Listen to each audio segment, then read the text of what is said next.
So just talk to us a little bit about what you do for a living. Did you talk to your fellow businessmen and women out there? Well, primarily, I business development in the defense civilian contracting world. We look at opportunities through the federal business life cycle contracts that come out. Could be anything from the type of work like acquisition, training, building satellites, building airplanes, any of those kind of things that regularly come out. And then we position Flatter Incorporated to bid on some of those. And there's a number of things that we can do to position ourselves to win those types of contracts. Most people are familiar with like when Lockheed goes against Boeing for one of the major fighter contracts. Well, there's also millions, probably at least hundreds of thousands of smaller contracts, everything from information technology to acquisition, program management, help desk services, janitorial services, you name it, that the government, and not just the U.S. government, but United Nations, NATO, just about any country will do. And it's really the job of a business development professional to position your corporation in order to be competitive on those contracts so that you get revenue, obviously, for that period of time. Yeah, so we talk all the time at Flatter about opportunity cost, which is what are you doing versus what you could or should be doing. So for anybody who's listening or watches this later, how do you take that infinite amount of opportunity and funnel it down into a manageable and then winnable business pipeline? Yeah, great question. And the answer is the same answer that you give to every question ever asked by man, and it depends. Yeah. And I'll elaborate a little bit. And the reason is because every company is different, every opportunity is different, and so your positioning is different. Meaning, I'll give you an egregious example. Let's say I'll pick on satellite. That's like my example that I like to use. Like Flatter, we don't build satellites. So if I brought an opportunity to Flatter Incorporated of manufacturing some type of satellite, that probably wouldn't fit well. We don't have manufacturing facilities. We don't have equipment. We don't have industry partners in that area. Probably not a good fit for us.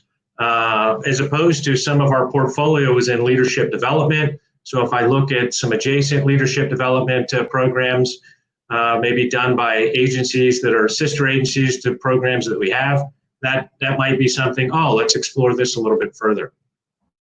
So again, Sure. It really depends, but the main point really is you as a BD person have to know your company's strengths, weaknesses, and capabilities and true, I wouldn't say necessarily understanding of the customer, but you have to get a sense of your position within the customer.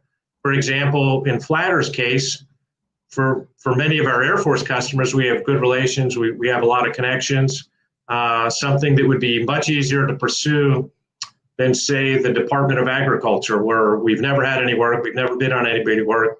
I don't think anybody in our company knows a single person in the Department of Agriculture. So would not be as well positioned to pursue opportunities there in general. Again, the answer though is it depends. Sure. So if you're a business and you're going to bring an opportunity to your desk to team with us or anybody else, what kind of preparation work do you desire and expect teaming partner? Oof, good question. So you find teaming partners for any number of reasons.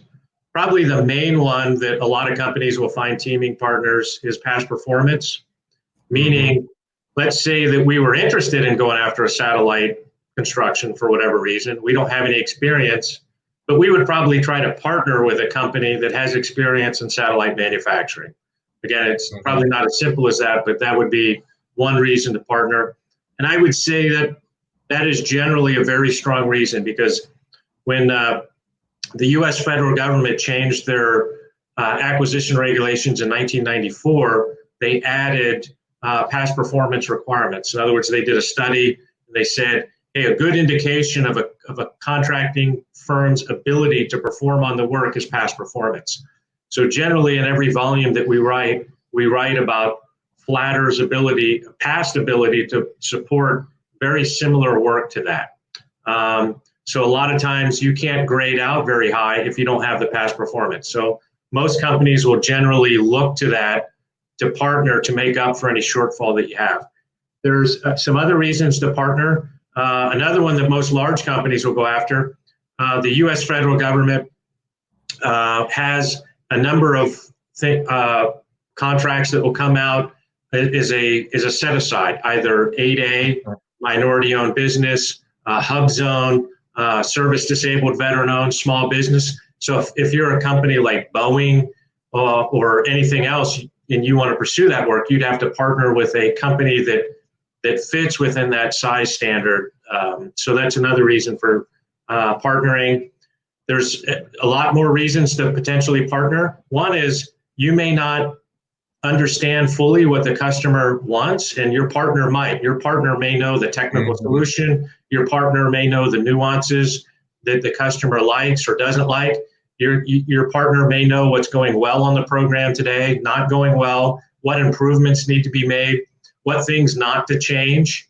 The other thing is resumes. Your partner may have writing ability for the proposal, pricing ability, understand the price point. Some agencies are price conscious, some aren't. So if they have that understanding, you may have the greatest solution in the world, greatest resumes, but if you're off on price, you're still not going to win the work. So a partner company could bring that. Yeah, and there's probably a few other little minor things to do that. Yeah, that sounds like a lot of complexity. It's a very complex business you're in. How do you manage all that complexity and get it into something you can accomplish day to day and actually win some contracts? There's definitely, so, the old adage, there's some luck involved, but you can kind of make some luck with just hard work. And when I started in this business, somebody told me this quote: 100% of all bids not submitted lose. Yeah. So you've heard me say this 100 times, no one, at least today, not yet, is clicking on the Flatter Incorporated website and hit buy and putting their credit card down for our services. The only way to do that is currently as a defense contractor, we have to write a proposal, a price, have resumes, and basically submit something for the government to evaluate and decide that, hey, we're the best value and that they're going to pick Flatter. So we've got to be competitive for all that. Yeah. So in order to do all that, I guess you would have to understand that it's almost like reading resumes. Like, you have to understand the position of the company. Are we competitive for this? And sometimes it works, sometimes it doesn't. I don't know. Does that answer? No, perfect. So we're just trying to get inside your head. You're a successful business developer in the government support services industry. So anything you can share with us is going to be valuable. So I always tell people this is a 2 to 3 year business cycle. Between what I call handshake and revenue is 2 to 3 years. And there's a lot that goes on in that 2 to 3 years. Can you talk to us about planting those seeds every day and then nurturing them as they go through identification, qualification, capture, proposal, and then finally, after you win, execution? Right. Good question. And I'll kind of start off with going back to your previous question, that when you look at these opportunities, there's really a lot of art and science involved in it. And some opportunities are 100% art, and some of them are 100% science. And I'll give you some examples. Sure. So let's pretend that one of our customers at an agency that we currently work for really likes us. We're doing good work on it for them now. And they kind of let us know through official ways that, hey, this other opportunity that's very similar to your current work. We really like what you're doing. We like your solution. We like your people. We'd like for you to, kind of look at this and give us a good solution. That's a lot of art because it's built on relationships. It's built on your program manager or your staff that you've got supporting them. They're really well liked, and there's some contracts that you can win like that. And so there's some art in that. And really, you'd have to fumble the proposal or pricing to not win it. So that's one extreme. Then you have another extreme where they're 100% science. And use an example, GSA Oasis. Didn't matter whether the customer liked you or not. You either got that grade, you either had the accounting standards or you didn't. You either had the ISO certification or you didn't. You either had the past performance, size, scope, relevancy, and dollar value, or you didn't. And then you're just graded out against your competitors, and there's really nothing you can do. You either have it or you don't. So that's pure science. So when you look at each of the opportunities as they put in your pipeline, you kind of have to look at every opportunity in that way. And that's why some people, I think, aren't really successful, because some people in this business, they're either all art and no science, or they're all science and no art. And they don't really realize when to be science, when to be art, or when to do a blended approach on an opportunity based on the strengths and weaknesses of your firm. Because every firm has strengths, every firm has weaknesses. That you're stronger in some areas, you have capacity and capability in other areas. And so I generally would like to play to those strengths and mitigate your weaknesses with either resumes, teaming partners, or some other means. So when you're building your funnel, the first piece of advice I give to people is stay within your areas of expertise as a company. That'll go a lot smoother than trying to build on something that you don't have expertise in. For example, let's say you've got 3 past performances supporting program management and acquisition services for various customers. And all of a sudden you say, and just simply put that in, you can't be all relationship, because that won't win you either. The Federal Acquisition Regulation has very specific criteria that evaluators rate our proposals on. So it is a really strong balance of art and science. So you brought up indirectly a minute ago the Federal Acquisition Regulation. I know there are people that have PhDs in the Federal Acquisition Regulation. It's several thousand pages long. But then also you talked about relationships and relationships being important. How do you balance the Federal Acquisition Regulation and how it says we'll do business with building and sustaining relationships with other people inside the government? That's a great question. Are you able to hear me now? Yeah. Mm-hmm. Okay. Now, so that's probably the most challenging aspect of the job, frankly, is government relations. Typically, your program managers that are on site typically have the better customer relations because they're there with the customer every day. So one thing that you as a BD person should be doing, and honestly, I probably need to do it more, don't use it enough, is leverage the assets that your company has on site. You should be getting information, hey, what's coming out next? What platform is that agency moving to? What things are they, what is planned for the year 2025 so that you're not rewriting, an Oracle 7 solution when you should be at Oracle 12G for 2025. So those are all things that you should probably leverage to do customer relations. The other part of this business is, we call them frenemies, sometimes friends, sometimes competitors, is the other companies. Remember, sometimes you bid against the same company that yesterday you did a joint bid together with, and that's just the nature of the business. You try to play to each other's strengths, and when you're strong and you can bid alone, then you bid alone, and when you compete, and then it all is forgiven in most cases, and you bid with the same team. Maybe they've got past performance and satellites that you want to partner with for next year. Yeah. I don't know. Does that make sense? No, it absolutely does. And you reminded me, we spent 12 weeks, you and I, the team, educating our program managers on those very aspects of our business and how to balance that fine line, because they are serving the customer. And so they can't be in a formal business development role like you are, but they're still your eyes and ears on the ground. And behind the scenes can help you and should help you write your proposals when you do finally get to the proposal writing phase, and even help you build your team, because they know other people that are doing similar things with similar customers. And so, of all the constituent groups we have, so we didn't make any of this stuff up. So we're kind of just working the levers of the market as it exists. So there's the 5 phases of our business, which we call it as identification, qualification. So ID, hey, something came across my desk. Is it something I'm interested in?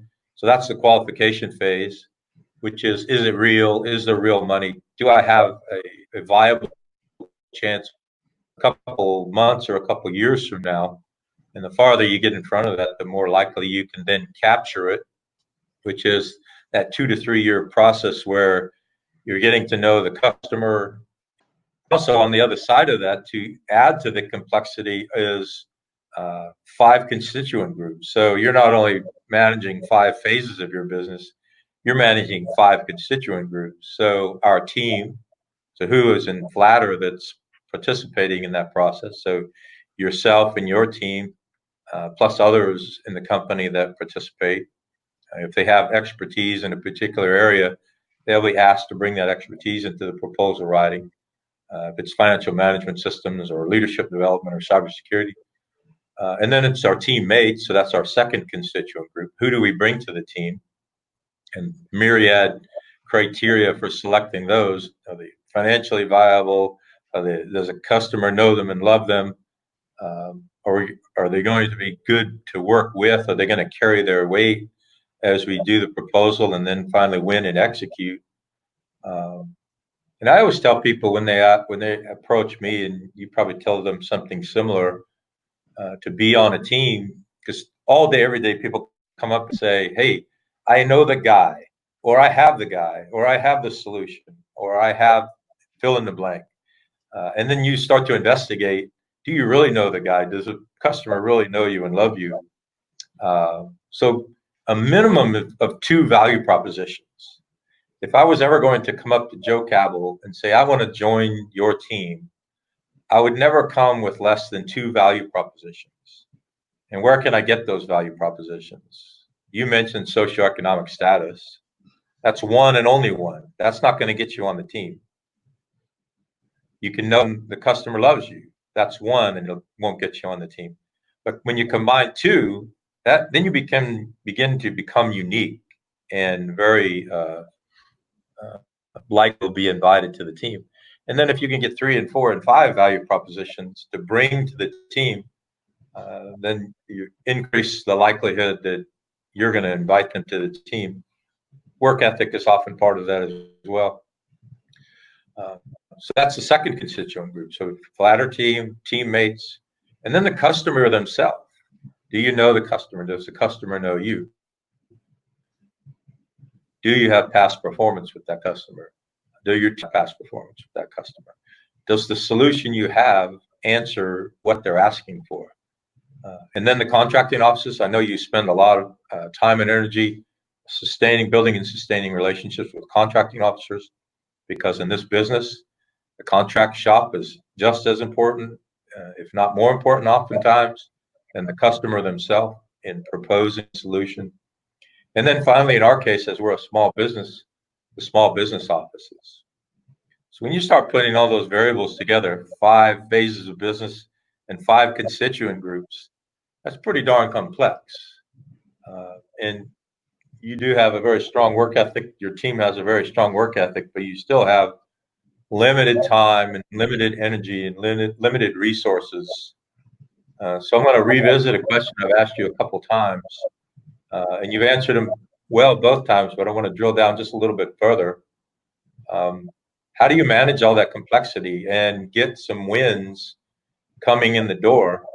I know you can write proposals and you're producing constantly, but talk to us a little bit more about managing that complexity and building and sustaining relationships with those five constituents while you're managing those five phases of your business. Mm. Over. Yeah, that's a difficult question, and again, it's the same answer ever asked by man. It depends, but you touched on all the subjects. You've got to maintain relationships, and some people in this business think that's all you need, and in most cases that's not it. Sometimes you don't need any relationship. They're looking for a technical solution or a certain price point, and all relationships are irrelevant. I've actually seen bids, and you have too, where the customer, the government program manager wants a certain company, wants a certain solution, and the contracting office says, nope, I just went with the cheapest option, and that's what you get. Yeah.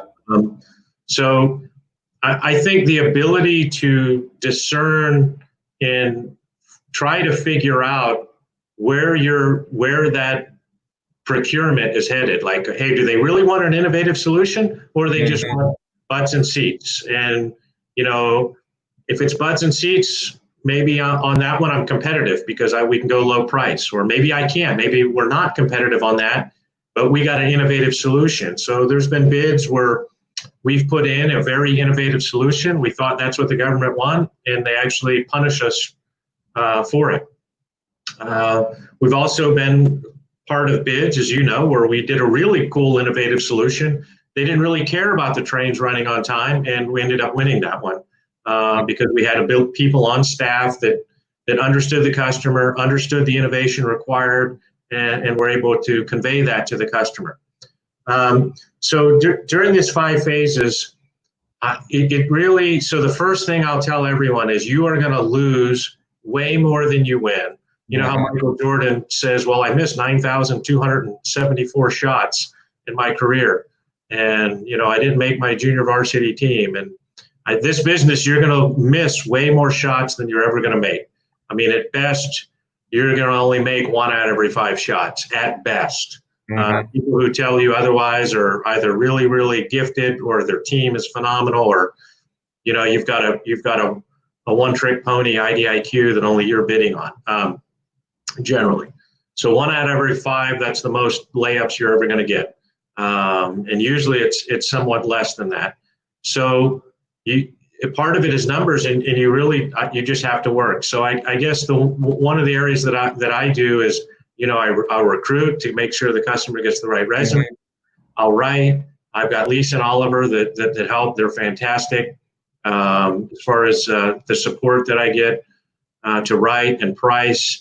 And then the other thing is, hey, when the day is over, now I haven't been doing this because of COVID, I usually will go up to have business development meetings. I meet partners, other industries, other companies, and just have dinner, and I'll just talk, and we'll share latest intel on procurements, or, hey, I found out the contracting office from that shop was saying this when I met with them last week. Oh, okay. Well, hey, when I met with this customer last week, I noticed this happened. So it's a good way to keep intel. It's also a good way to keep up to date on other companies and their strengths and weaknesses. For example, somebody today was asking me about DTRA and a very specific opportunity on DTRA. And it's something that, we as Flatter, it wasn't really within our capability, but I said, hey, one of our partner companies, that's what they do. And we've partnered with this company before. They're great people, and referred them over. And we actually do, they're part of our business development lunches that I kind of help out with. So, I just one anecdote here, somebody asked me a while ago, like, Joe, how do you know all these teams and, realize that company's strong, or not to partner there, but partner with them here? And I said, well, I just go out and meet them. And they go, well, hey, can I come too? I said, sure. We're meeting at 6 p.m. at, this restaurant on Thursday. Well, no, I can't do that. Well, why? Well, it's after work hours. I said, you don't understand this business. Like, I have to be home. I have kids. I've got to be, at 5 plus the commute. And I just explained to him, like, hey, your job is always whatever it takes. So to do a bid, sometimes it's 100% writing. Sometimes it's 1% writing and 10% resumes or 50% partners. And you've just got to try to figure out for that bid what percentage, because they're all different. And so you just have to network, you have to write, you have to try, you have to fail, Mm-hmm. adapt. Anecdotally, first year here, you probably remember we did a number of bids that we won, but we also, you may have forgotten, because I like to forget these, we did a number of bids where our pricing was just totally wrong. Like, Yeah. it was a laughing stock. I'm exaggerating a little bit, but not really. Mm-hmm. But then you saw later, like, okay, well, we were an adaptive organization. You saw after about 12 months, well, that's not working. Let's redo some pricing, and so that improved. And what you've even seen, I think, is if you have the ability to learn and adapt, not Yeah. just to your customers, but to improve your stuff and just keep trying over and over. And if you keep working hard, if you want to have improvement, the best thing I can say in this business is just be prepared for a lot of failure. Abraham Lincoln's one of my idols, and he failed a lot, and he came out to be, obviously a great leader. And he probably on paper, empirically, had more failures than he did have successes, at least up until he was elected president. And I think that's this business. You're just not going to come in and win. It takes a lot of hard work. It takes a lot of strategy to figure out, and a lot of art and science. Yeah, you mentioned several things. I'm taking notes here as you're talking. Writing, yeah, we write a lot. Pricing, we try to price to win. It's a part art, part science, part intel, part guess. But we tried price to win. The one thing that really struck me that you talked about was something I talk about all the time when I'm teaching leadership, and that's the intersection of willingness and ability. Uh, this is brutal is probably too strong of a word, but it's a hyper competitive market. Every single man hour, man year, uh, full time equivalent, as we call them in our business, that you win is competed by usually no less than three and oftentimes dozens of people. And the question you have to ask yourself is, as you look at this industry, and you're either in the industry, you're thinking about coming in the industry, or you're thinking about starting your own gig, or you're thinking about joining a company that's doing this kind of work, are they willing and able to do whatever it takes? The long hours, the weekends, mountains and mountains of reading, mountains and mountains of writing, before you ever get an opportunity to execute. And then you have to deliver excellence. So that's the company. But then you yourself, are you willing and or able to do all of those myriad things you described? And it is infinite. I'm teaching leadership out here in Warrenton to one of our customers, and he's thinking about starting his own business. Uh, and I told him, you just have to prepare your life partner that there's going to be a third person in your relationship, and that third person is going to be the business. So I know you and I and our entire team are constantly balancing the work, the infinite work, with life. Um, so thanks for bringing that up. And also another thing that you mentioned was, and this sounds overly simplistic, but when you finally get the request for proposal in front of you, because that's sometimes years away, because you're planting those seeds 2 to 3 years out, but the proposal's finally there in front of you. You've had dozens of conversations with dozens of people. Now respond to the proposal. Don't respond to your insights. Don't respond to conversations that you've had. Read the proposal, deconstruct it into all of its required elements, and then answer each one of those elements.